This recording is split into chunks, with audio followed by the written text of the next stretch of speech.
yine oradan yeri. Bakıyorum da ayağım çıkalı. Olsa aylan çaydan geçip bir. Yaş olsa 70'ten geçer. Götürenle aylan çaydan geçer. Bilen servis büyüğüne başa. Bizimkiler orada mal kadar takılacaktı. Olacaklar. Şimdi mi diyecek, o ne yapacak, ne çıkacak, iyi bari yani. Bir dünyanın lezzetini görün aklı. Aylan çaydan geçen göreyim, adeteyim. O mal kadar problem den para veriyorlar. Ya toya veriyorlar. Kavuzat toya vermek, sadaka vermek, ayete vermek, kavuzat.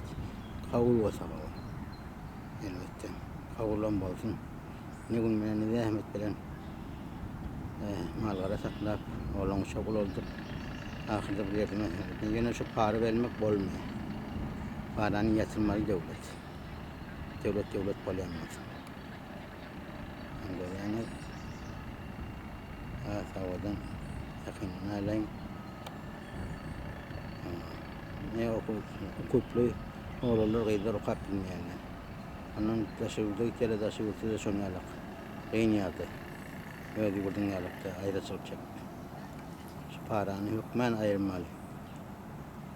Söz vedade harekette. Adamla kanı içmeler beydik. Ne gününe kazancı diyeni tabii.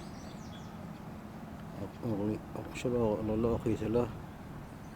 Gerçekten kemaliyetsizler. Okuyacaklar, otursalar. İyiliğine hizmet edecekler, cemiyete hizmet edecekler. Şu an yani.